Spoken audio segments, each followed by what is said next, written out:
Pop-O-Holics, the show about hot takes hotter than pancakes, the show about pop culture smorgasbords, where even if you die, you still have to go to court. This is the first time to the show. Welcome, join us, sit down. This is the Pop-O-Holics.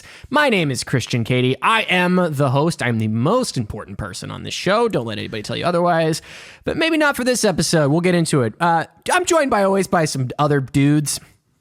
Chris Conkling. And Brian Dupree. Oh, we're trying to change our affectations, are we? Trying to mix it up? Just Christian, you said I deliver everything in the same exact way in every episode. I'm just trying to get a little wacky here. I believe the words that I said. Check out the weekly upload. The weekly uploads are shows where we deliver the latest news in pop culture and do a whole bunch of other fun stuff. And I had made the comment, Chris, I love how you consistently deliver everything. It's comforting. And your response was, okay, I'm going to stop. Time to make things uncomfortable. Interesting. It's interesting. You lulled him into a sense of security, and now you come in with a knife. That's just not join the call. That's not one of the boys. I'm used to these three doofuses. Who's this intelligent lady on here? Well, I gotta say, just like I mentioned on our weekly upload, which she was also a guest on, we are punching up. We are with the heavy hitters from the 30-2010 podcast. We are so happy to be joined by Miss Diana Goodman. Hello. Welcome. Tell the loyal listeners a little bit about your podcast. Okay. Well, on 30-2010, which is on Twitter at 302010 podcast, we look at movies, TV, music from this particular week that we are in 30 years ago, 20 years ago, and 10 years ago. So right now we're looking at 1991, 2001, 2011. Did you know Katy Perry's Dynamite is 10 years old? Well, now you do, and you're old. Oh, no. Why you gotta come on? Why you gotta come on? I just said all those nice things about you. You come in. That hit deep there, Diana. Hit real deep. One thing I love about your show is you have wonderful cover art. As we just rebranded all of our art. Thank you, Chris. Chris did such a great job. You're very welcome. Delivering some wonderful new art. So if you appreciate that, please let us know. But it's not easy, and I love how it does kind of span this. It kind of looks a little 80s, but it has a little 90s flair, and then it also kind of looks like one of those now that's what I call music like banners. So it covers the whole gamut, and it's right in your face. I love it. It's amazing. It's perfect. Thank you. Although, it kind of hurt when we got to 1999 and people started pointing out, like, your most modern thing is styled like The Matrix, and The Matrix is 20. And I'm like, oh. Well, maybe it's within the decades of, when you started. You guys have been doing it for a few years, so I think there's a caveat there. So that's really awesome. Please go check out more of her work there, but not yet. Listen to the show. Listen to our show first, and then subscribe and add it. All right. Maybe you subscribe while you're listening, and you can bounce between us. So what are we going to be talking about today? Well, our theme of this month on all of our main topic episodes, of which you are on one, is a content creator celebration. So we wanted to reach out to some new friends like Diana and some old friends that we'll be having on later in the month to celebrate them as content creators, as we ourselves are in this gig economy of making entertainment for everybody.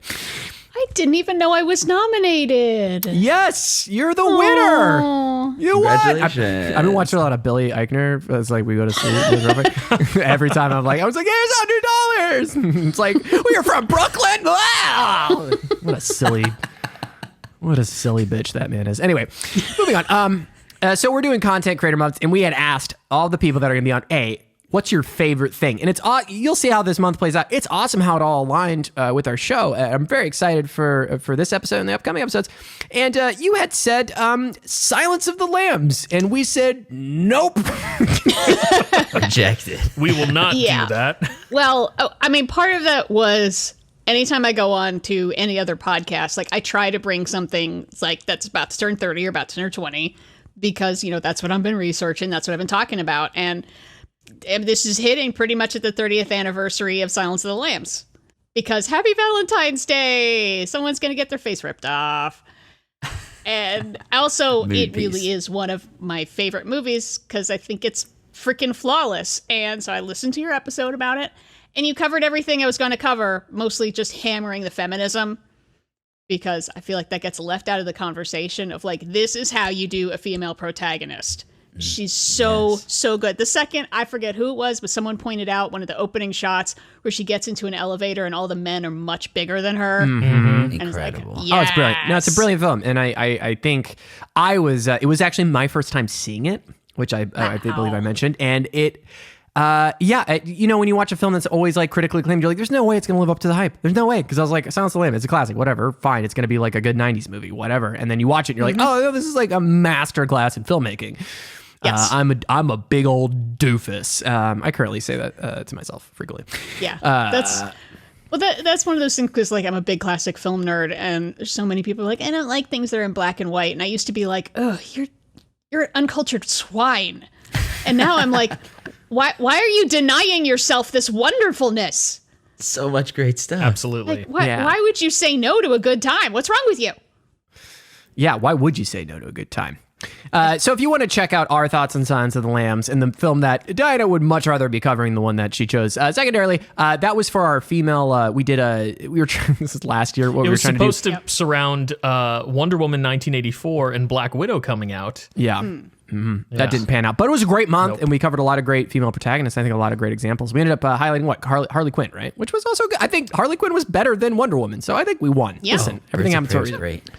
Yeah, Birds of Prey, way better than Wonder Woman 1984. Movie's not good. Anyway, we have thoughts on that. We had a bonus app. You can check that out. But what are we talking about today? What was there? We were like, Diana, second choice. let's try something else. And then you're like, okay, Defending Your Life, starring and directed by Albert Brooks. And we're like, we don't know what that is. Perfect. Yeah, I thought my next choice was okay. Let's go for something underrated. And it was tough because it was between this and LA Story. And they actually have a lot in common. But I had to go with Defending Your Life because it's one of those movies that most people have not heard of. And then they watch it and they have that, where have you been this whole time? Why didn't anyone tell me? Kind of thing. Right. And I feel like almost all of Albert Brooks' movies are like that. Like, I'd never heard of this. And then I see it on one night. And then I'm like, God damn it. Everything makes sense now. Like, he's so much more influential than we give him credit for. First of all. Yeah, I would have to agree. So we're going to be diving into that movie. And I already knew that you were going to be an awesome guest when you were like Silence of the Lambs. I was like, okay, what's going to be the follow-up? Like, I was imagining something in that genre. Then you said this movie, and I was like, totally oh, she's going to be great. I love that this was the follow-up. Just completely 180 in the other direction. But, still, as we'll talk about, a good movie. Oh, no. Oh, no, there's stuff to talk about. That's the other reason I chose it. I didn't think everyone was just going to be like, I loved it. Every moment was perfect. It's like, there's a lot to talk about here. Oh, I agree. And that is 1991's Albert Brooks, Defending Your Life from 1991. With a click, with a shock, from a tinga domina, under that. Something's coming,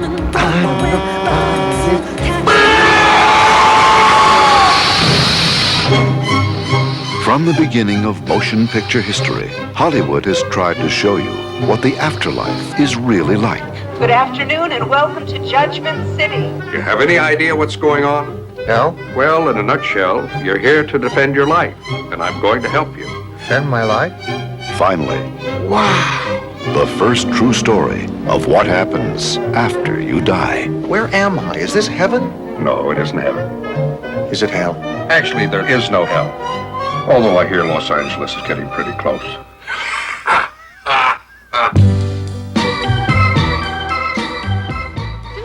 That is the trailer for 1991's. Oh, I feel bad. I cut it off right as Meryl Streep was making her debut in that trailer. But, strict 45-second rule here on the podcast. What are we going to be talking about when it comes to Defending Your Life? Well, we're going to talk about our history with Albert Brooks and specifically this movie.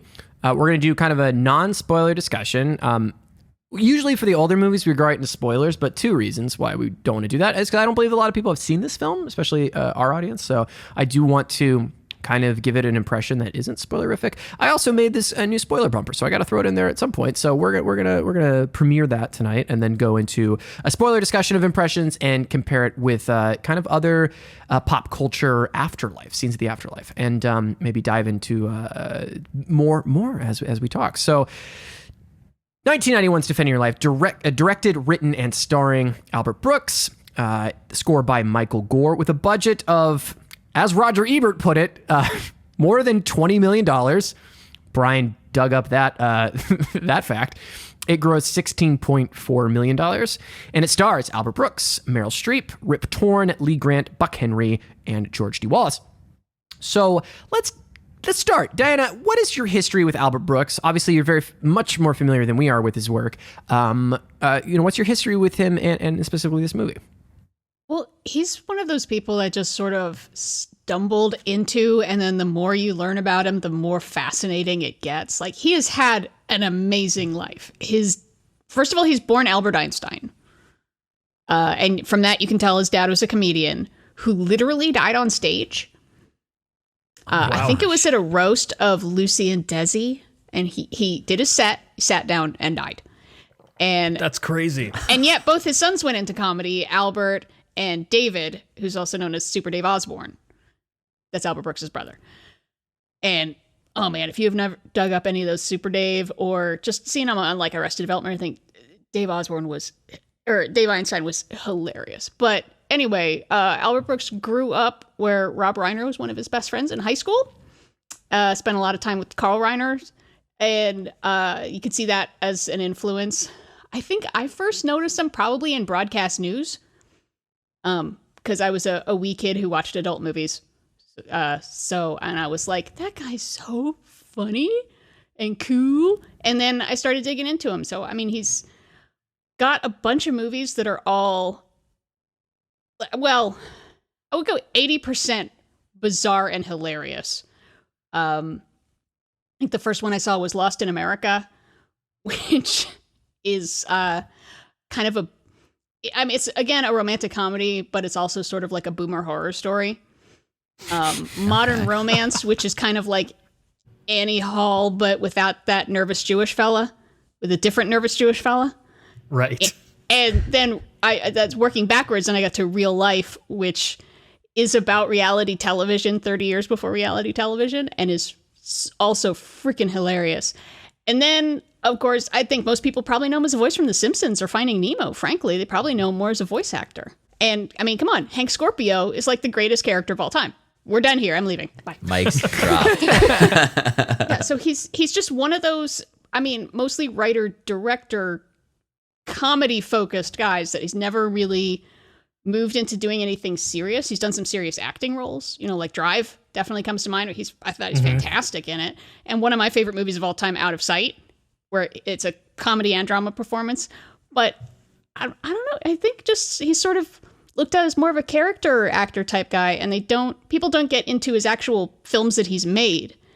And they have a real point of view, and they're a lot of fun. Yeah, he's kind of on the fringes, from looking at him putting this film together. It took him like 4 to 6 years or something just to get the money. And according to Roger Ebert, it was only $20 million, which, for Hollywood movies, it doesn't seem like that big of an ask, even for like the 90s and 80s. Like, it seems like a man who is connected could, make it happen. But he really fought to make his movies, and he wanted to make them his way, and he had to go and get it, the old-fashioned way. Yeah. Well, I think the thing that is most interesting about him is that he's kind of an underground artist in that way, and that his stuff never made a ton of money, never do it, but has influenced so many people. Literally, there would be no Judd Apatow movies, period. He's the most clear descendant of this kind of comedy where it's like, it's extremely silly, all the characters are really stupid, but it has heart. Right, exactly. Right. I can definitely see that line. No, it's a very clear line there. Chris, your history with Albert Brooks. Well, as you mentioned, Diana, my history with Albert Brooks is mostly from his voice work. So Marlin from Finding Nemo, characters on The Simpsons, that's mostly what I know him from. This is the first movie I've ever seen him in, to be perfectly honest. Really? But after digging into this, I'm very interested in seeing Lost in America. And I think it's worth noting that this movie is actually going to be added to the Criterion Collection on March 30th. It's coming out on Blu-ray. Kidding. So we kind of have really good timing with this. So thank you. Wow. Yeah, you nailed it there. I had no idea. I was just happy it was on HBO. Yeah. That's amazing. Good for them. Brian, what is your history with Albert Brooks? So I'm in the same boat where I was first introduced to him through Finding Nemo, and only much later saw him in Taxi Driver as well as Drive. And Drive is one that I really want to come back to because I really liked that at the time and have enjoyed some of Refn's other work. So definitely want to come back to that one and see him again in that. But yeah, this Diana felt like something that's going to open doors, and the movie Real Talk, that sounds like something that would fit in with some content that we're planning in the next couple of months. I was thinking the exact same thing, Brian.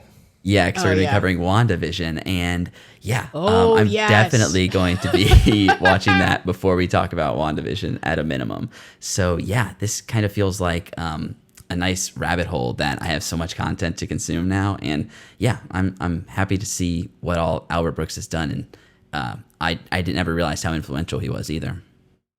Yeah, that's why I love this podcast and getting great guests because they really illuminate. You know, I've seen Albert Brooks and stuff, but I honestly wouldn't have been able to name him directly, right? I think the time I heard his name the most was when Finding Nemo came out, and you know, I'm doing the voice of Marlin. I mean, he's the main. That's probably his most famous role. Right? It has to be, right? Because he's he's the main character. I mean, he's not Nemo, but Nemo's barely in that damn movie. Right.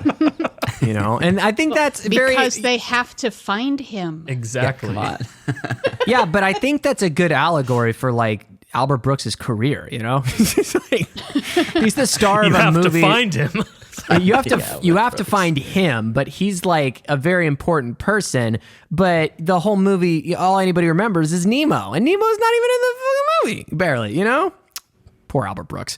But it's great to have this illuminated because I've thought he's great in everything. He even I think is in This Is 40. To reach back into Judd Apatow land. I remember him being great in Drive, even though I was like, I don't know who that actor is. He's great in everything. In Taxi Driver, you mentioned, Brian, those were all the things I'm like, oh, I have seen him pop up here, and here. Yeah. So it is really interesting. It's also interesting to juxtapose him with other artists of his time. Like Brian, I believe you brought this up in one of our group chats, but like comparing him with like Woody Allen and the type of voice that he had. It's a very adjacent voice, but ultimately definitely has its own unique flavor to it, right? Yeah. So really excited to dive into this, and honestly, I looked up a few interviews with him, and to your point, Diana, I was like, this guy seems very interesting. I was like, there's an interesting side to this, and always has like a very quick-witted, which I don't think you can appreciate in this movie as much because it's obviously like scripted and written, and the timing I don't think is very modern for how the comedy plays out, but. The man is a very quick-witted person that I highly respect. Without break, I saw him on, I want to say it was either Letterman or some other late night show. It was a clip from the 90s, and he was talking about this film. And they're like, "Oh, it took you 6 years to make a film. Where have you been?" And he goes, "Well, I can't tell you much, but it has to do with the CIA. And if you're wondering why the Gulf War went so well, I could probably enlighten you." Something to that effect, but without missing a beat. Without missing a beat, completely straight-faced, and just delivered it like that, like nobody's business. And I was like, okay, I can mess with this guy. So very excited to learn more about him. But let's focus on this film, Defending Your Life. Let's talk about our non-spoiler opinions on this film. Chris, I'm going to start with you this time. I thoroughly enjoyed this movie. I thought it was a cute romantic comedy about finding your soulmate and overcoming your fears. And I mean, I don't have a whole lot to say about the movie other than that. But I think at its core, Chris, why do we have a podcast? Well, you know me, Christian. I'm trying to get better about non-spoilers, and those are my non-spoiler thoughts. Do I recommend this movie? I do, because I thought it was delightful. I think is the best way to sum this movie up. Chris, you're nothing if not to the point, and I appreciate that. Oh, should we sum up the movie a bit before we even start getting into our opinions? That's what a good podcast host would do. Yeah, I'll give a little bit about. Well, you know what the thing is I went into this film blind, and I was talking about a very similar movie that's from this like era called A Death Becomes Her, and I think there is a magic to just watching the movie, right? And I think even the premise, it kind of breaks a lot of the joy that I had from watching it. But Fair we enough. will give away the premise. I guess if people are listening this far, they're familiar with the movie or at least want to know more. Albert Brooks plays a kind of skittish salesperson. He's like in marketing or something. And He's in marketing. Yeah. he passes at the beginning of the movie, and the movie is him being judged in the afterlife, in a purgatory of sorts, and it's him defending his life in a sort of mock trial, but it's not a trial. So that's the movie in a nutshell. Brian, now that I've done the subpar amount that is expected of a podcast host, Brian, what are your thoughts on defending your life? Set the stage. So yeah, I had never heard of this movie. Went in relatively blind. I knew the general plot, but yeah, it's a fantasy courtroom rom-com about the afterlife. You know, the movie is conceptually another one of those. It's something I'm tired of those I've flicks. never seen before. Right? Can we just get another Marvel movie already? I'm so sick of this shit.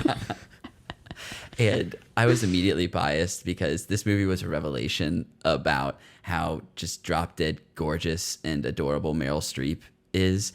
And yeah, so I will say, and I think it sounded like you guys were alluding to it earlier, I think her character is a bit underwritten.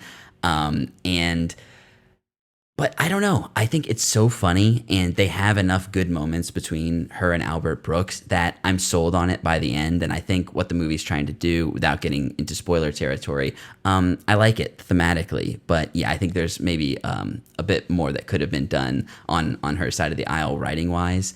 I thought this movie was ridiculously hilarious. Christian, you mentioned the timing. I thought Albert Brooks' timing was actually really good. I didn't think he was like incredible at the emotional moments. I didn't say it wasn't from good. That, I said it wasn't modern. That's what I said. Okay, sure. Yeah, well, I guess it didn't. I was able to follow along with it, no problem, and appreciated like that style of comedy and the timing there. But can I break down the timing? Let me break down the timing really quick. Sure. The cadence of what I'm trying to get at is that, in a lot of the meet cute moments between our lead actors, Meryl Streep and Albert Brooks, she will say something serious. He will say something funny. And then Meryl Streep will slowly realize it's a joke in a very like loose, slack way that I just don't think is a modern way that typical rom-coms would go down. Right? They'd be a little quicker. And I see what you're saying. That's what I feel is interesting. Is Albert Brooks clearly is a man of quick wit, and I do not think that this movie is showing that he's it's firing on all cylinders. Right? It's just it's very loose, and I think it fits the movie. I'm not saying to a negative, just as far as sensibility of pace and style. Yeah, it's not snappy. No, it is a jauntery walk. Yeah, it's a very calm kind of comedy. Yeah. And which I think, given what the movie is about, that's what really made this work for me. Mm-hmm. I feel like you're either generally, and we'll get comparing them later, but you're either generally in like a horror context or something that is just a really straight take that has, I don't know, a very direct message, where this movie feels like it's presenting you with a lot of how the universe works in terms of the confines of the movie, but ultimately it's grounded by this relationship. And the fact that it makes it work with all the big stuff that is being thrown around, I was just really impressed. And kind of like you said, Diana, like, where has this been? This feels still revolutionary in terms of presenting the afterlife this way, in kind of a realistic, grounded way. So yeah, I was a big fan of this, and I've watched it. I've rewatched it as well, so I've seen it twice since my first viewing. Brian, you overachiever. That's why we love you. Diana, your thoughts? I find it has a very distinctive point of view that is generous, I guess is the word I'm looking for. The idea that you're not judged necessarily on you were a good or bad person, but whether you've improved. And, and you can poke a lot of holes in this, like everyone's basically being judged on whether or not they've overcome fear. And it's like, well, there's sociopaths that don't feel fear. Do they immediately get to move on to whatever's better? Or this weird obsession with intellect, which is, I found interesting. And I don't know. Right. Yeah, maybe the how much weakest of your, element of the the themes there. Yeah, the percentage of your brain that you use. Which does feel kind of like a joke. I was like wrestling with, is this a joke on, because it'd be like, and he uses 60% of his brain. Ooh, there's a funny element to it, which it is a little tongue in cheek, but it's also one of the best gags is when they talk about penis envy and now brain envy, and he asks how big her counselor's brain is, and she like used her hands to show, and it's just like that is a freaking hilarious gag. So it did just work the idea there. that it's like even in the afterlife, people are competitive about stupid stuff. Plus the idea that like it doesn't seem to bring anyone, like to help anyone, that they use so much more of their brain. Like the food they eat is disgusting and we don't understand it, and it just tastes like horse shit. And like Rip Torn thinks it's so funny, like, oh, your puny brains you can't appreciate how I'm eating this stuff that tastes like horse shit. Like, that doesn't sound like fun. It helps them in terms of getting a job in the afterlife. Still got to pay those Yeah. bills when you're a transcendent being. Those eternal bills. Yeah, exactly. You still have jobs. I was watching it with my husband, and he's like, wait, so like every bellhop in the afterlife, they're like more ascended, but they get a job to just be a bellhop for like eternity? And you can only work in restaurants that are very like ethnically singular. Yeah. Those guys all seem so happy there. Like, those are the happiest sushi chefs in the world. They celebrate everything that happens. There was a going to part the of me bathroom. watching that scene that was like, is this problematic? Yeah, I feel like it we'll toes get into that problematic line. It came out in the 90s, and it seems a little stereotypical, but Yeah. they are very happy sushi chefs. Just going to some of my pre-spoiler thoughts on it. I think it's a movie that's honestly smarter than it seems on the surface too. Like if you really think of some of the concepts, I think there's a lot of things that are funny in like that British way. I'm thinking of where you're like, wow, that's clever. There's a lot of that Chortle. happening throughout. I think the star of the show for me personally, like the huge takeaway from a performance, is Rip Torn. Rip Torn Incredible. It's my favorite thing I've ever seen him in. You may know him from he plays the like leader of the Men in Black. Men in Black. Yeah. That was like the first role that I was introduced to him in. But I think he's absolutely incredible in this film. And really, every time he was on screen, I was eating that up completely. And I wanted to see what Rip Torn was up to when he left for the day. You wouldn't understand it. I would. Yes, no. So from a performance standpoint, what stuck out to me, that's a huge win. I think the concept's brilliant. I love that it's just different. It's a very different movie, and its take on the afterlife, and like I said, it's a very interesting comedy that it's a sensibility that just doesn't really exist other than in things like Judd Apatow movies. But Judd Apatow movies also are they seem not cynical, the word, but obviously a lot more crass. This movie's not very crass, right? That penis envy joke is probably the crassest joke in the entire flick.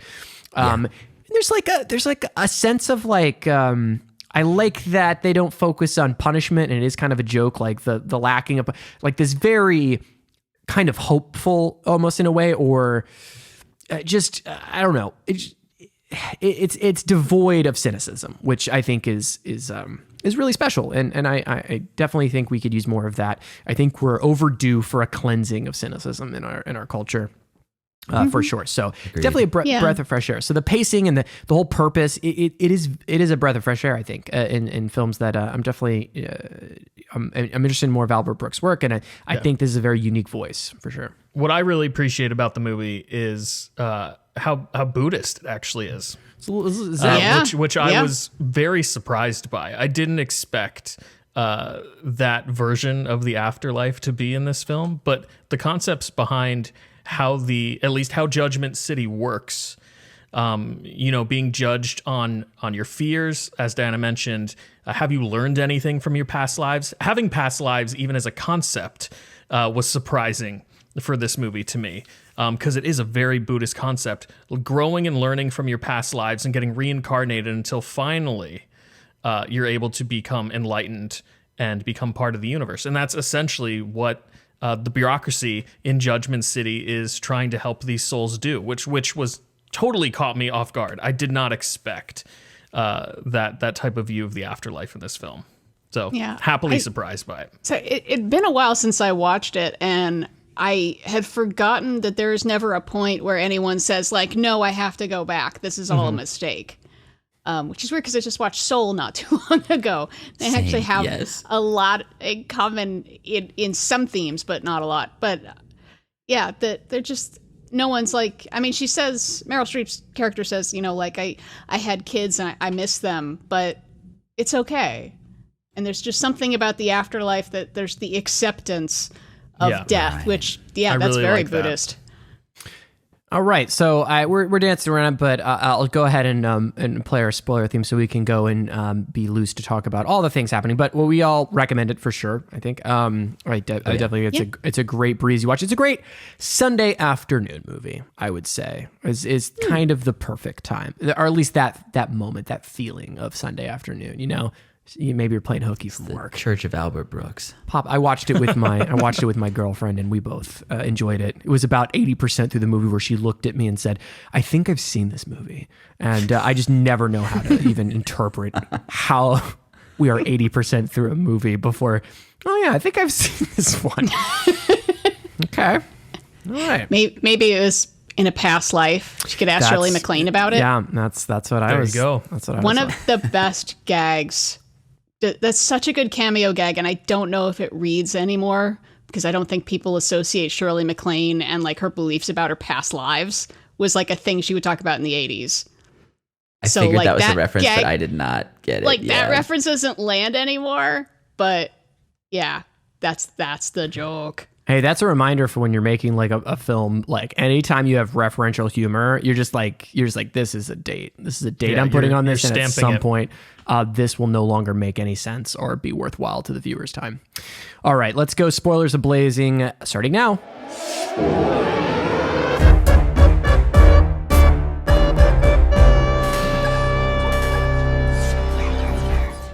You know, way more ominous than the tone of this movie. You know, but that like the exact opposite vibe that this movie's giving off. Yeah, it's funny because in that spoiler bumper, which I made, which is great. If you like my music, check out my music more places. Link in the show notes. So, the funny thing about that spoiler bumper is that it is a reference to Dies Irae, which is the hymn of death. So I think it's very fitting for this. That's part of the reason I want to drop it.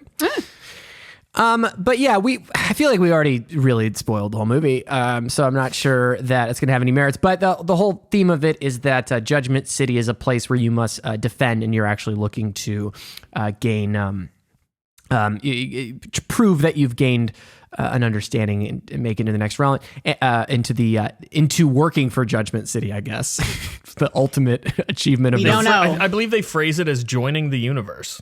Yeah, becoming one with the universe, which is very Nirvana-esque, right? But I just think of the idea of Judgment City being what Nirvana is as very hysterical. And our character learns to overcome his fear and just jump off that bus and get on another bus. And that's his moment. That's his moment of growth. No, I totally agree with what you guys were saying about Meryl Streep's character being really underwritten. And I really noticed it this time because, I mean, we only see a little bit of what her life on Earth was like. And we see that, well, she seems to have been like a fantastic person. Yeah. Yeah. That, the burning house, and she goes and saves the cat. And I mean, there's a little touch in there that I noticed was the idea that she gets the kids out of the house, she gets the cat out of the house is on fire, and that she's looking at the kids and the cat, she's not looking back at the house. It's like, I don't care about all that, I'm just happy that everyone else is okay. And it's like, that's a little subtle thing that makes you understand, like, oh, she's like a saint. Yeah. Right. Yeah, and clearly way out of the league of the schmuck that we're following along. It's ridiculous. She gets such stunning lighting every time she appears. She's like got a halo. Heavenly. Yes, exactly. It's actively done, right? She's just constantly lit up and glowing, literally. Yeah.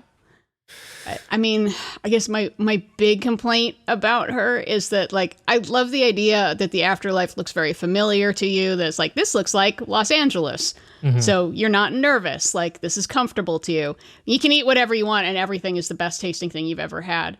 And she just likes eating everything because she doesn't have to worry about her weight anymore. I know. Yeah. And it's like, that's very realistic for a lot of people. But on the other hand, I would just be happy to be able to taste so many things. Like, the greatest food ever. I wanted that egg omelet so bad. Ever. But that was I think that's one of those things where I, like, thinking about it, I'm like, oh, this is actually like a really funny critique, because essentially Judgment City is designed in such a way to give comfort to those moving on. So it's just designed from the ground up to look like a bunch of American hotels and, you know, comforting attractions that one on vacation would be doing. And the concept of, like, what's the ultimate thing that we can, like, satiate an American with? And it's like, don't worry, you can eat lots of carbohydrates and you don't have to worry about it. And that is like the ultimate, like, yeah, they're like, this will be the most appealing thing, which I think is very humorous, because it's Judgment City is a reflection on where you're coming from and kind of trying to be this, you know, surreal kind of Stepford Wives version. But there's still class stratifications too, right? Her hotel, because of her life, is just extravagant to a ridiculous degree. I thought that was pretty funny. I thought it was pretty messed up. They talked up this. They had mentioned it like 4 times. They were like, you can eat how much you want. Rip Torn calls Albert Brooks and goes, and you can. It's the best food you could. And then the guy, he gets his breakfast super fast. He's like, great. And he's like, it's the best thing I've ever had. And they're like, you're gonna miss your tram. And then that's where I was like, is this gonna be like torture? Like he can never eat. I was like, I thought the whole movie could have been just him getting delicious food, starting to eat it, and then it being ripped away from him, right? And then at the very end, he is actually in hell. Yeah, that's hell. Exactly. Yeah. Yeah. So what was it that made you realize it wouldn't be that? Was it the guy who gives him 9 pies? You know, it was when the next time I don't want pies. He's like, I'm gonna make you 9 pies. I did not say like that. A stack of boxes to walk around with. No, I believe that, like, he just eats in every other scene continuously. Like, there's so much eating on screen. It's like Moneyball Brad Pitt levels of mastication that are occurring in this film. Well, you know, you need something to do when you're talking. And this movie decided that you're either going to be eating or you're going to be walking. Those are the 2 options. I mean, we're talking, like, in the variety of food. We got sushi, we got ice cream, there's pasta, there's chicken. Chicken, eggs and omelets, horse shit, you know? Runs the gamut. Got it all. But, I mean, I think that brings up what I remember looking back at this movie right now, which is that this film, I think, in its best way, is a collection of really great moments, right? There are just like countless moments from this film that are absolutely incredible. What are some of our favorite moments from some of our favorite scenes? I know one line that has stuck with me, and it's just because it's so stupid, is anytime anything's going to take 9 days, I think about the sushi chefs. Yeah. And like, well, how often do things take 9 days? It seems unusual. Yeah, every now and then, where it's just like, what's today, the 4th? Oh, and we're gonna meet up on the 13th. That's like 9 days. 9 days. 9 days. That's fantastic. No, I really like. I think it's like a bit of, in a more popular movie that is more revered by the general masses, the scene where Albert Brooks is looking back on his job interview, where he's like telling him he's going to go in and make, you know, he's not going to settle for less than 65,000, and it's like builds up, and he walks in and it's immediately like, here you go, 49,000. I'll take it. Like moments like that scene in and of itself is fantastic. Is a fantastic, great scene. Yeah. And the compilation of random misjudgments. So it's just like, can we just show a bunch of, it's like, that's just a fun montage of realistically stupid things that people do all the time. But yeah, that's another one that's just sort of stuck with me, of just taking a circular saw and cutting right through your own sawhorse. Yeah, that was very. Well, that was dumb. Yeah. That was a very. There were some great gags in there. No, it's something that it's towards at the beginning when he's getting introduced to Judgment City, but the woman walking him around and explaining things says they have comment cards or suggestion boxes to make the world look more like Earth. And I was just like, this is so perfect how we're going to the afterlife and there's still comment cards, strip malls. And I thought the practicality of like the bureaucracy of Judgment City was just felt so real and tied into some of the other movies that I enjoy that play on this stuff. The Past Lives Pavilion, though, his whole thing being fear, and then him seeing him run away from that lion or whatever. I was absolutely. What dying. are you? It's so silly, I'm lunch. I'm lunch. Yeah, but it's like, exactly. but that's justifiable fear. Come on. Oh, of course. Can I- The lion is clearly about to kill him. Can I point out that scene too as probably the most quote unquote woke part of this entire movie, which is like they look on their past lives and their other genders frequently, and it's, you see the people that are appalled by it, but then someone like Meryl Streep's character is kind of like, oh, isn't that wonderful? Just totally accepting of it, kind of to the higher understanding of life. And she's already like, yeah, I honestly already assume that I've lived past lives and feel like I've tapped into those, right? And kind of plays Just into reaffirming how saintly she actually is in this film. Yeah, and she's like, for some reason, I'm interested in you. Like you, someone who looks sedated half On the that time. Wow, that's harsh. I wanted to ask, so after having watched it a second time, I was wondering if, because when she first sees Albert Brooks, she thinks she recognizes him. And I was wondering if there's some underlying like soul connection here where they knew each other in a past life, and that kind of explains their immediate draw. I was waiting for that to come about, but I think it was kind of like a loose thread. Like they just kind of dropped that whole concept, because it seems like initially Albert Brooks was probably trying to write that into the script, but then they just decided to drop the whole idea. Yeah. No, she's the bus driver. No, yeah, that would have been bad. But yeah, I thought that was an interesting thing that kind of gives a little bit more to that relationship, but like we said, it wasn't really fleshed out. Yeah. Yeah, to me he has, and I think this is an actor directing his own written work, which is I can only imagine how in your own asshole you would have to be to do that. And I think it's an astounding achievement, but it's a lot of your own butthole that you're in. We're really sticking with that analogy. And I think back to a film that I loved when I was younger called Garden State. And I don't want to make this the Christian retroactively craps all over Garden State, but I think something that has always bothered me from that movie that I did love and respected and kind of inspired me to want to study film and all this other stuff is that character is ultimately a very passive person where things are just happening to them. And I feel like this movie kind of suffers from that. And I don't know if there's a correlation between, writer-director thing about how active the characters will be and how characters, artists perceive the world happening to them as opposed to, them actually doing stuff and having their actions have consequences and following the plot line that way. But I did find a weird correlation between that and some of the things I didn't like about his character, just how passive he is. Not that passive character is actively bad, but just with the type of person he is, it just seemed like, I think that's ultimately why I don't buy the romance. Because he's funny, and I get that Meryl Streep finds him funny, but it just seems like he didn't actively do anything, and the whole thing of him actually having courage is like he got off a bus and ran over. It's like I just don't think that is a well enough defined overcoming of one's fears. If that makes sense. Yeah, I think it works. No, I definitely agree with you, and I think it works better from the thematic perspective of you always have another chance kind of thing. So after this seemingly final decision's been made, he thought you had no other choice and acted and was rewarded for it. So like we said, I think how uncynical this movie is, given the content, is really refreshing. I do want to shout out, we can come back to that, but one scene, the stand-up comedian scene, it's kind of hard to get through, but I thought there were some really good bits in there. Especially Albert Brooks's comment to him about dying on stage, which is even more relevant than than I realized. Yeah. Yeah, and I love that he's like, no, we got a musical number, and they're like, okay, we'll stay, and they kind of give a look. I was like, this is all right, but then they're like, we're getting out of here. Immediately.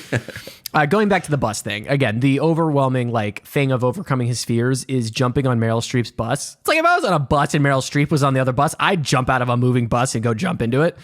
If Meryl Streep was in there, I think earlier in the film they try to position this piece of the narrative where they say that the buses are dangerous if you exit them because there's electricity that's flowing through them. Mm-hmm. There's even some warnings in the background the first time he gets on one of the trams that's please do not exit the tram while it's moving. And I think had they played that up a little bit more, maybe this act of courage would have felt stronger. But I see where you're coming from, Christian. Yeah, classic. That's what they were going for, basically. He's Right. facing his fears. He's putting himself in a dangerous situation to be with his soulmate.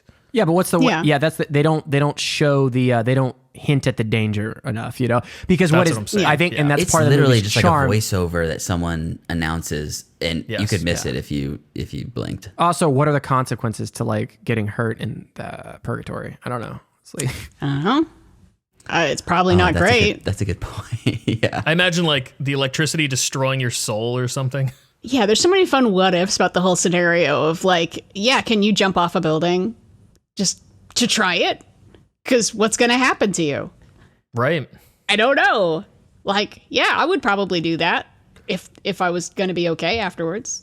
Shit, let's try it. Also, can I what try if you don't- heroin? I want to try heroin. what if you don't show up to your court date? Do they subpoena you? Do they? Oh, Yeah. there's a Someone bunch come of get ya? vagabonds in Judgment City who have been there for eons. Yeah, they're like Just hiding derelicts out. in Denver. They're just they just hang out on the streets, eating all the fucking chicken parmesan they can. They're like, it's free. I'm staying forever. So I do want to say this movie it sets up rules, tells us they're looking at certain days, and then at some point just decides to throw all of that out. The scene that you brought up, Diana, with the compilation. Mm-hmm. It's are these all from the 9 days that they were supposed to look over? Maybe I misunderstood the rules, but it seemed like the judges were breaking their own rules. Yeah. They were kind of cheating. It ended up was okay, fun. but yeah, no, it was definitely fun. I was there for it.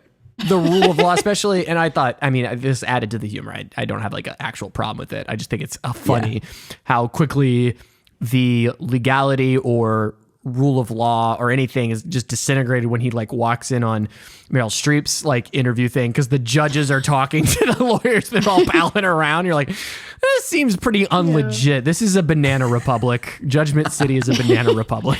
I just love the idea that they were I just wanted to watch that clip again. Right. It's so absurd. We're just watching the good parts now because you're so cool. Yeah, I was really curious what the route they were going to take with, revisiting the life and judging it. I was like, is it going to be a bunch of awkward stuff of Albert Brooks, I don't know, masturbating a ton, or they just have a bad, I didn't know what would you expect if you're going to Judgment Day? That's a great question. How do you think you would fare on your judgment in Judgment City? How would you enjoy the process if this was the afterlife? Oh, I'd be arguing a lot. There would be a lot of you weren't there. You don't know. No one understands me. That teacher was really mean. Yeah. And then they're like, oh yeah, we're sending you back. Fine. You Yeah, you chose which movie as the one to bring onto the Pop-O-Holics? Get out of here. Yikes. Not accurate at all. No, I think all in all, though, this would be kind of a, there's nothing to ultimately fear from this process. So it seems like if this was how it was, it could be much worse. I think there's a lot of potential there. Except for public humiliation. That's definitely having a bunch of three people that are we are much more intelligent beings. Let's look at you play with your balls for 20 minutes. I'd be like, yeah. Can we just count this as an L? Just count this one as an L. I was 6. We have okay? 9 days, and it's all ball scratching. You got a busy life. February 3rd, you scratched your balls at 8:30 p.m. Then scratched your balls again at 8:38 p.m. Busy man. Busy man. You told Denise that you couldn't go on that date. We see during that time. Yep, you guessed it, scratching your balls. You're going back, my friend. I'd be like, you know what? Let's just cut this off here. I don't even need to see my trial footage. Yeah. Can I just plead guilty? No, I don't want to look. I think that's how I would feel. I think I would come into a meeting and be like, let's not even start this. You're good. I actually just will take my L. Be out here. Another round. But maybe that's because I'm like run. semi, Catholic upbringing. That's I think that's the root. No, I'm guilty. I said I was guilty to an old man about every day of my life. Get me out of here. Speaking to that, Christian, I found it very interesting that I don't think the term God ever spoken in this film. Maybe like once or twice, but like it's not really a prevailing concept of like how the afterlife works, which I think is really cool. The one I wrote it down. The one time I recognized it, and it's when Rip Torn's character gets informed that the woman that the other prosecutor lost last Thursday, and he says, "Really, there is a God." And it's just like an offhanded thing. So it's said thing. jokingly. Yeah. It's said jokingly, yeah, which I loved. Very I thought it was so perfect. Yeah, I like that it doesn't get bogged down in any. If I'm not mistaken, other than like a line like that, it doesn't actually call out any religion or anything like that. It's No.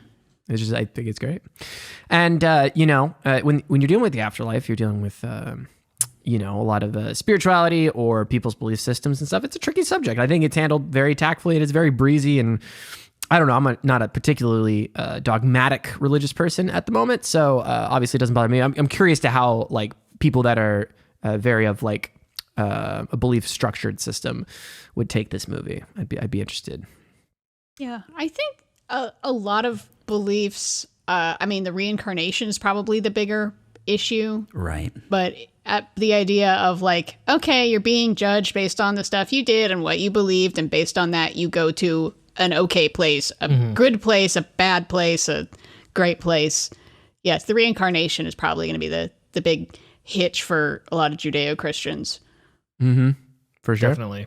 Well, in a sense of personal identity and personal relationship, right? There's this idea that when you pass on, you will see your loved ones from this life. And I think there's a level of agency to your own personality. And as we see in Judeo-Christian America, in America, individualism is quite the prevailing, societal, but even secularly is a... Yeah. It's tough because, you do have, like, I even hated to say Judeo religion, because in Judaism, it's faith and works and beliefs, and there isn't really a hell. There's just farther away from God.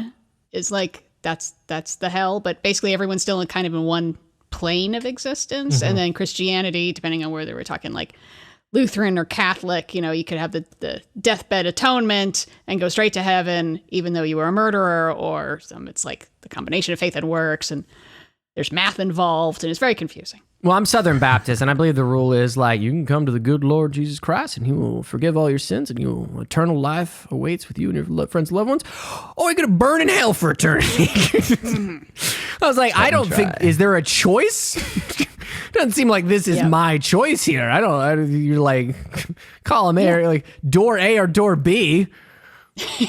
But what if you were a piece of shit who liked to kill people, but you love Jesus in your heart? That doesn't to heaven seem with fair. Nothing but the pearly gates awaits you. I don't think they'd get through Judgment City. I don't think they'd pass the test here. But again, it's about fear, so who knows? Yeah. Sure. No, exactly. I think and it doesn't dive deeply into it, but the fact that it's not just in something like a soul, for example, which I won't get into too deeply, but I love that it leaves open all this potential for what comes after the human life. It's like, oh, there are many other forms, many other places to live, so much more experience to have, rather than just like, oh, you are in a heaven now. And, with all the conceptual understandings that people have of that. I love this idea of, and this is where I think the idea of, it's not phrased exactly how I would think is most productive, but the intelligence level. Like, as beings increase in intelligence, I just re-listened to a lot of our 2001 discussion. It made me think of the idea of biological progression of life and how things would go as intelligence increases. And yeah, I just feel like there's a whole other movie, TV series in the potentials for what comes after Judgment City that I love to speculate about, and I thought it was fun. But that's like the brilliance of singular films now that we really don't get a whole No, lot I of agree. nowadays. I'm not saying you know? I want that, but it's out there. Yeah. We get to converse about details like that, what ifs and stuff, instead of getting 5 sequels that tell us exactly what happens. Yeah. So I was trying to think of like what Judgment City and Defending Your Life in general reminded me of. And obviously it made me think about The Good Place a whole bunch. Yes. But the one that I kept coming back to is Groundhog Day. Interesting. And Interesting. yeah, and it's like the more I think about it, it's like the more I'm like, yeah, actually I'm feeling that. It's about like, yeah. He's stuck in an alternate dimension in which he has to overcome, some sort of personal struggle to Exactly. To become like a better person to move forward, either in the universe or just out of Puxatawny, Pennsylvania.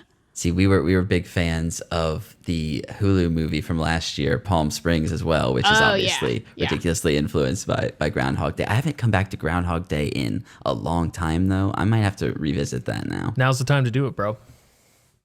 No, exactly. We're living it. So, in kind of wrapping up, how do we compare this to other films' versions of the afterlife? You had mentioned Soul, but what else comes to mind as far as how the film has depicted afterlife? I had alluded to it earlier, but Beetlejuice has a pretty good gag about how someone at the dinner table, people that are alive within the context of the narrative, are just joking about, what if hell is just like a bad waiting room or a bad lobby that you're waiting forever in or something like this. And then later we see the characters who actually go through that and how bureaucratic and kind of just like it's the same but slightly different from our lives here really made me think of this movie and just the silliness of how that would practically play out.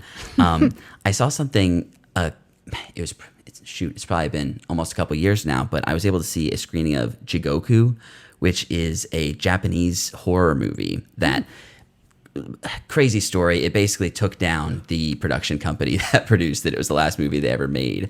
But it's notorious Sent for... the production kind of company into the afterlife. This is it. It absolutely did.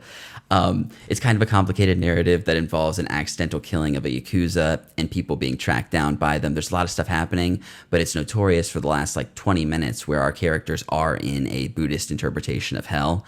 And it's kind of like really early horror, like gore in the gratuitous nature, not necessarily gratuitous, but the graphic gore in this style of movie. So I thought this was an interesting contrast because, like you said, there's a lot of Buddhist elements to this movie, but they explicitly say there is no hell, so they're taking kind of a different stance or a different maybe interpretation of Buddhism.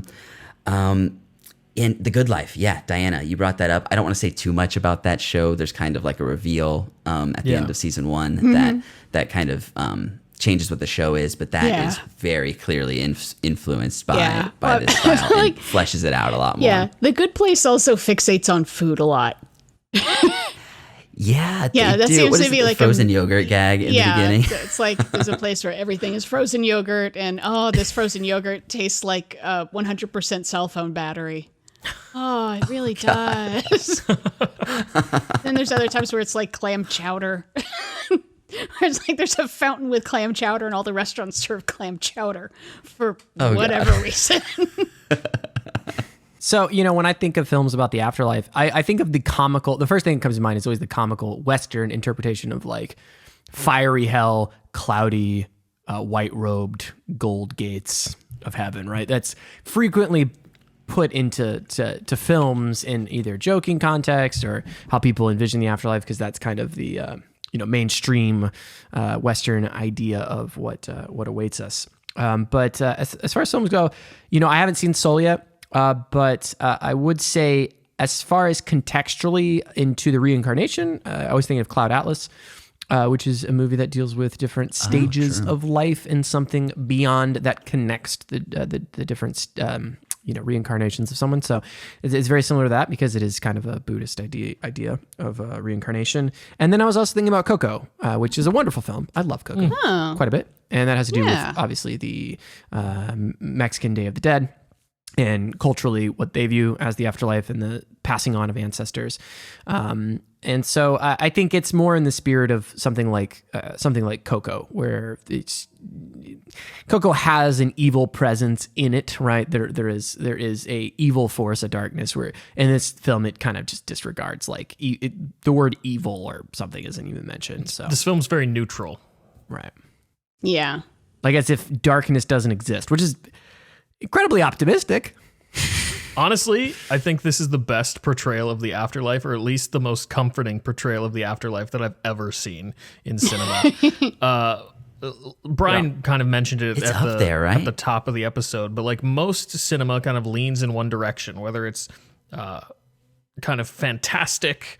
There are a lot of like fantasy elements to it, and this has fantasy elements, but like high fantasy elements, or we lean more into like the horror and the gore and stuff like that. But like, if the afterlife turns out to be like Judgment City, Spawn had be a okay pretty with it. optimistic view of the afterlife. Ghost Rider as well. Yeah, evil demonic clowns, giant predatory dinosaur demons. Yeah. Actually, you know what? If you've liked this movie, I'm going to give you a recommendation just to go super classic. In 1946, a British movie called A Matter of Life and Death by Michael Powell and Emmerich Pressburger. He's probably best known for doing The Red Shoes. And it's also about the afterlife and a trial, but the trial is also kind of about British colonialism. And it cool. sticks out as it has a gimmick in it that is so strange in that part of it's in black and white and part of it's in color, but not the parts that you think. Real life is in color and the afterlife is in black and white. interesting.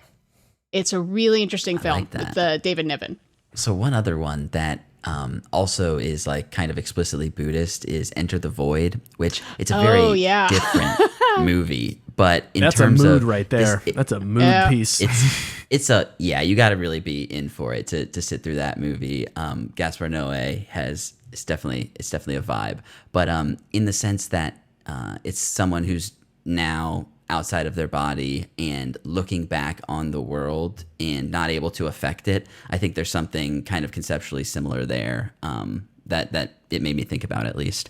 I don't want to say too much about Enter the Void because it's kind of That's a whole you guys. Yeah. Hey, we've dangled it over a couple months because it's something I've been looking forward to revisiting. I know, But it's intense. Movie that Chris will definitely not like. I know Zach my Nollinger wanted us to watch it, didn't he? Yeah. Maybe we'll have to have him back on for that. Did he? Any final thoughts on Defending Your Life? Which, by the way, for a title, one of my final thoughts. When you said Defending Your Life starring Meryl Streep from 1991, I immediately thought courtroom drama, right? Which is hilarious because this is not the courtroom drama that I anticipated. But I thought like, Pelican Brief, Few Good Men, but Meryl Streep, and like, Yes. don't kill my, some heart wrenching. And that is not what this movie is. So if you thought, Meryl Streep was gonna be like, "Don't kill my son," instead of like, "Ooh, hot dogs." She's at risk of her children being taken away. it's okay. Her just staring at Al Brooks, being like, "It's okay if you eat 9 pies. It's fine. I think you're cute and funny. Eat 9 pies for me in front of my face."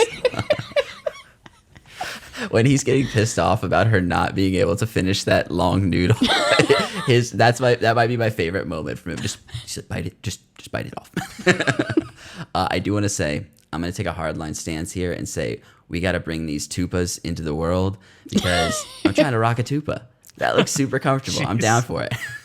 As they state in the movie, though, Brian, not everybody looks good in them. So Yeah, no, with my luck, I'd probably just be terrible, but I'm down for a try at least. Yeah, sort of like a caftan with a belt. It does look pretty comfy. It's nice, definitely right? comfortable. Yeah.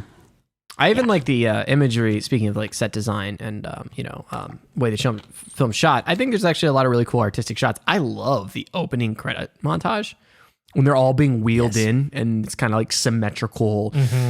Because I didn't look up what this movie is about, so that was very oh, this isn't a hospital, because it kind of gives you the idea that it might be a hospital, but then you're like, what hospital are they wheeling 8 people out? I was like, this is definitely in his head or something. And then I was like, what the fuck is happening? And he's like, Yeah. Rip Torn's like, you're dead.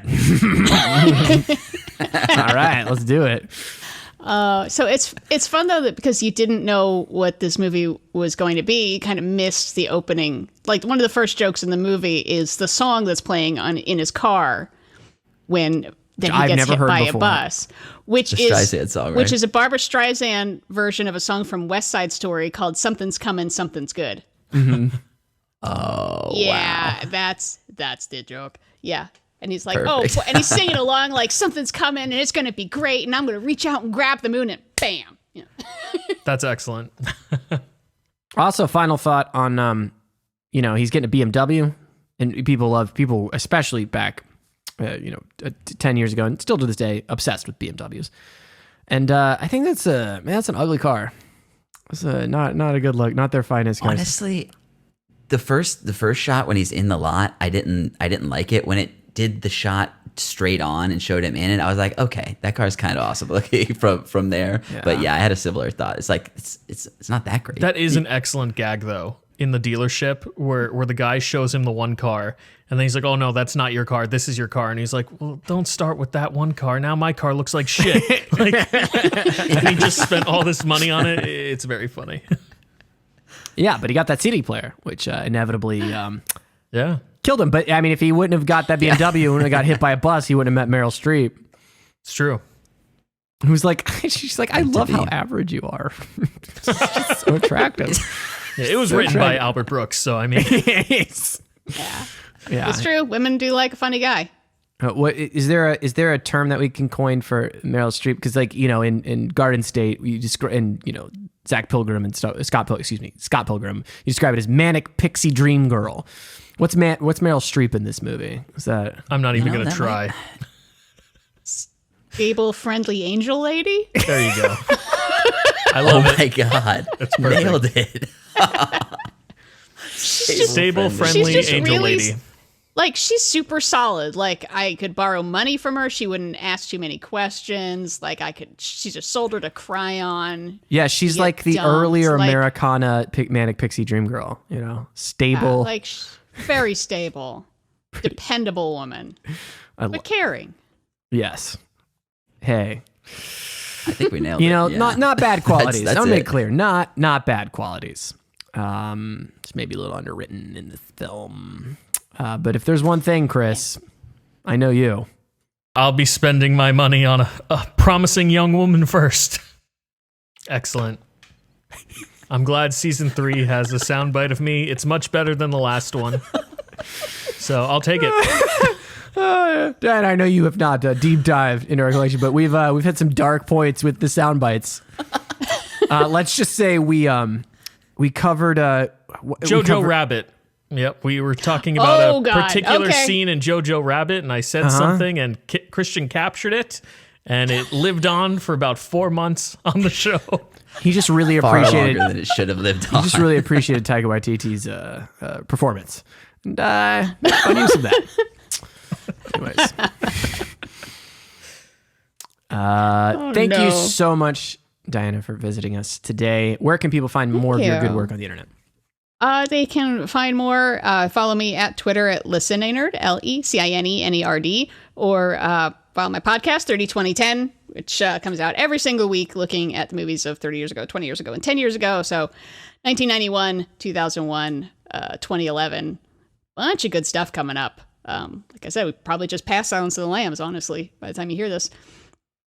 And 91, there's a bunch of stuff actually coming up. Thelma and Louise, I thought about throwing at you guys. Ooh, Decided not to. I love Thelma and 2001, Darnie Darko, we got coming up. Oh, wow. oh, man, I Yeah, have to there's- listen to that there's episode some good because I'm ones. interested to see. It's been a while since I saw it, so it'll be pretty interesting. And besides thank you for having me on, I'm so glad that I brought a movie that you enjoyed. And no one yelled at me about what the fuck's wrong with you. So Yes, Oh, thank no. you so Warms much my for the heart. recommendation. It was great. No, it was an excellent recommendation. I'm so glad I got to visit it. Yeah, it's definitely something I'll be thinking about for a while. I mean, I was like, this is one of those movies where I saw it and I was like thinking actively, the interesting concepts that linger with you. I think it's subtle in that way that it affects you more than you think. So and I'm so glad to hear about the Criterion coming out on its 30th anniversary. Yeah, we're going to have it on our show on March, and that's when the Criterion comes out. That's so cool. That is awesome. Timing. That's where, the Pop-O-Holics just have a finger on the pulse, like usual. Mm-hmm. Yeah. That's I why think Diana has her finger on the pulse since she was the one that recommended the movie to us. But our show, whatever. Chris, why do you keep... Don't you have somewhere to be? Don't you have somewhere to be spending your money on, Chris? Hey, now. I thought you were going to say something like, well, I called my good friend Bob Criterion, and I said, we got this podcast coming up. Good old Bob Criterion. It's Chris Criterion. What a mensch that guy. Called Bob Criterion. I was like, Bob, got news for you. You're dead.